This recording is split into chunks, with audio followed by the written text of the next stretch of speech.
we're Are we still doing the show? yeah, we're still doing the show. We're at coming in with our first entrant of the show, coming in at number 80 with 80 votes. He was on Mongoose's list at 90, and he was on Justin Andretti's list at 33, and that is Hiroshi Tenzan. So, what do you got for Tenzan?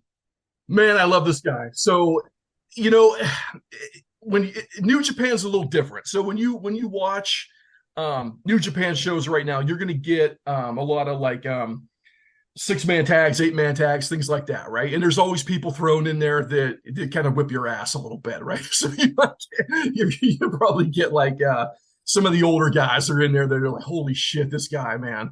But Tenzan is a guy that is always in those matches.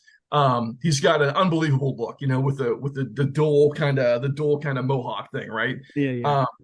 But you watch that guy now, and he's an old man, right? He's still in there doing his thing, and he's entertaining, but he's an old man. But I think people sometimes forget that they weren't always old men, right? At one point, they were like, really good and on top of the world. And Tenzan is one of those guys where he's still in there doing his thing, but he's, I don't know why the hell the guy's still wrestling nowadays. But when we're talking about like the early 2000s, mid 2000s, this is a guy that just was an ass kicker, man. I mean, he kind of, if you want to compare him to somebody, I guess you can kind of compare him a little bit to kind of being like the first Great O'Khan, where he's got the jump chops and stuff like that look really great.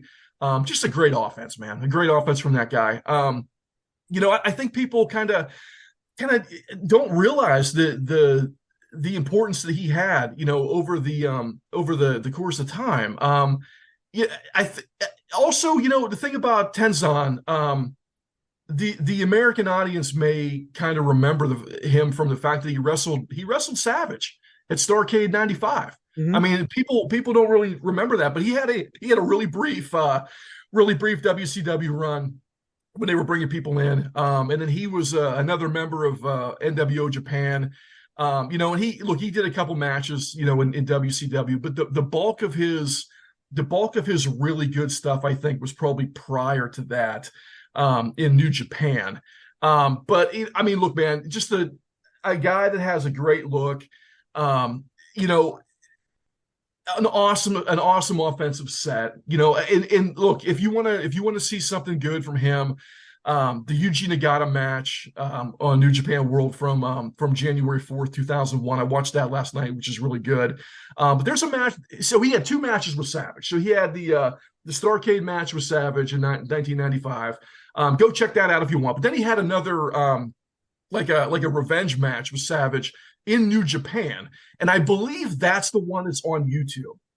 So if you want to, again, man, like we're just trying to give people a little bit of familiarity when we're giving them names that they might not be familiar with, right? So if you want to get kind of introduced to what Tenzan is like in a ring, go check out the Randy Savage matches, man. There's the Starrcade '95 and the one from the New Japan show. I believe that match is on YouTube. So if you want to go check that out, go ahead and check it out, man. I don't think you'll be disappointed. You're going to see a guy in his prime that you see all the time right now as an old man, and you'll get a lot more appreciation whenever you see this guy working in his prime, for sure.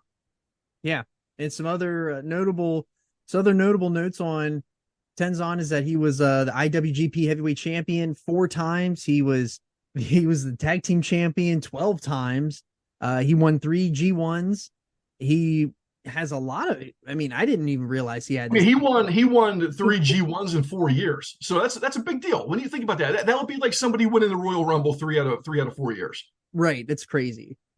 He also, for Observer Awards, he was Tag Team of the Year in 2001 with Kojima, and he was since he was a part of NWO, he was a part of the Best Gimmick and Feud of the Year for NWO. Yeah, he kind of got tag along with those 2 awards. When we're talking about like the Tokyo Awards are big, right? With the Fighting Spirit Award 2004 is a big deal. That was right whenever he won the G1 that year, on top of the world, and he had unbelievable matches, man. I mean, there's a great match with Tanahashi from that year. I think it's from 2004. Yeah, there's a really good Tanahashi match with him. And there's great tag team. Look, I know we're trying to stay away from the tag team stuff, but it's worth mentioning when a guy's 12-time champ. You know what I mean? And he's had the belt with 25 different people, right? So I mean, it's worth just saying that. But I mean, there's a lot of really good stuff here to go back and check out with this guy. Absolutely.